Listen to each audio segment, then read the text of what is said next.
La grande question, et peut-être la solution, c'est celle du partage du temps de travail. Mais partager le travail, c'est aussi partager une source de revenus. Autrement dit, ce partage ne va pas sans une réflexion ambitieuse sur la répartition des richesses.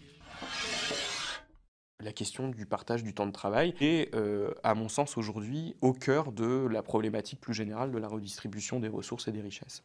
Une société dans laquelle le travail est vecteur de citoyenneté est une société qui doit partager cette ressource d'une richesse incomparable qu'est le travail. Pour faire face à la crise à partir de fin 2008, 2009, 2010, 2011, en Allemagne, ça a été le partage du travail. Pour ceux qui étaient dans cette industrie soumise à la concurrence internationale qu'on voulait sauvegarder. Pour les autres, de toute façon, ils travaillent à temps partiel.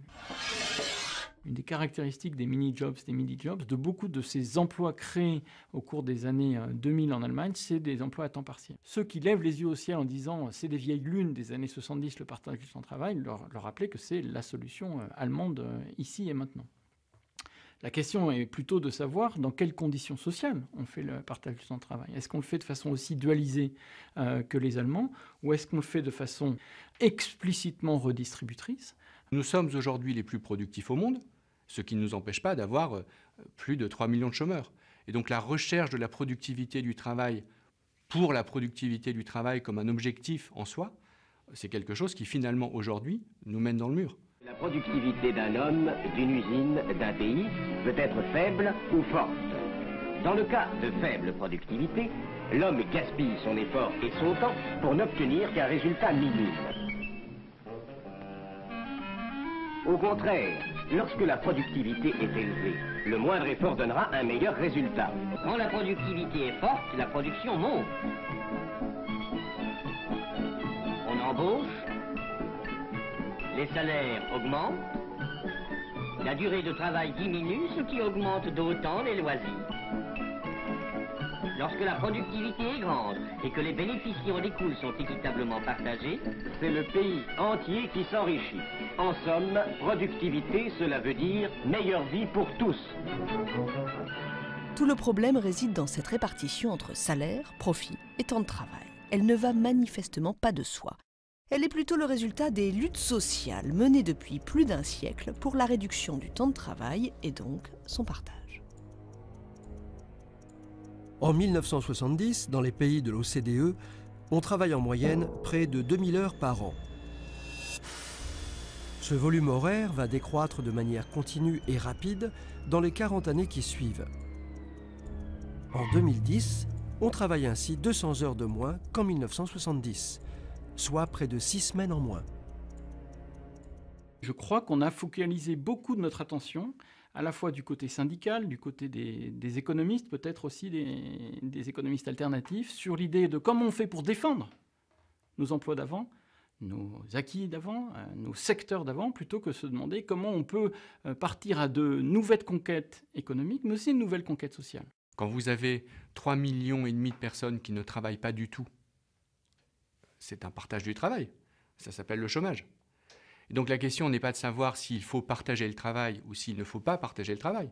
La question est de savoir comment on le partage. Aujourd'hui, on le partage par la loi de l'offre et de la demande sur le marché du travail, en laissant sur le côté plus de 3 millions et peut-être même davantage de personnes qui sont en non-activité ou en sous-activité par rapport à ce qu'elles souhaiteraient. Si les économistes ont autant de mal finalement à s'expliquer le chômage, c'est aussi parce que ce problème ne relève pas de leur seule discipline. Dans une société fondée sur la division mondiale du travail, et pour le plus grand nombre sur l'accès à l'argent par le revenu du travail salarié, le chômage pose la question du vivre ensemble. C'est donc une question éminemment politique qui n'est pas soluble dans des mesures techniques ou conjoncturelles. Des relations sociales qu'on estime naturelles et inévitables ne le sont pas forcément. Il y a plein d'époques et de lieux où les arrangements étaient différents et où les gens qui vivaient sous ces conventions pensaient qu'elles étaient aussi naturelles et inévitables que les nôtres. Le chômage est un bon exemple de ça. Dans la plupart des lieux et époques, l'idée même de chômage aurait été étrange. Nous vivons dans une société très particulière, dans laquelle un arrangement social rend impossible à certains qui veulent travailler et être productifs de l'être, ou même de trouver quoi que ce soit que la société leur propose. Quand on dit que par le passé, les sociétés humaines avaient toutes sortes de gouvernements et d'organisations sociales et d'arrangements économiques, les gens vous répondent « Oui, mais c'était des sociétés primitives. Aujourd'hui, on a des ordinateurs, des industries, c'est une société beaucoup plus complexe. » J'ai toujours trouvé que c'était un argument étrange que de dire « Lorsque vous transportez du blé dans des chariots à bœufs, il y a 100 façons de s'organiser. Mais si vous êtes dans une société informatisée, il n'y en a plus qu'une seule. » Je pensais que la technologie devait augmenter nos possibilités, pas les réduire. Et c'est pourtant le cas. Il y a une infinité de façons d'organiser notre économie.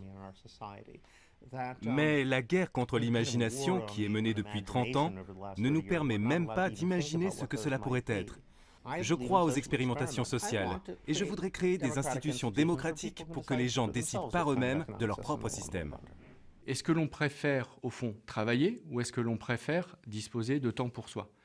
Et ça, cette aspiration-là, évidemment, les écologistes la valorisent, cette aspiration au temps libre, cette aspiration à pouvoir sortir de la sphère salariale, contrainte, dans des relations de domination sur le marché du travail, pour aller vers une sphère dite autonome, où les gens utilisent leur savoir-faire, leurs compétences de manière non contrainte par le marché du travail. Ce n'est pas une question économique, c'est une question de choix de société, une question culturelle, et donc, au sens le plus noble du terme, une question politique.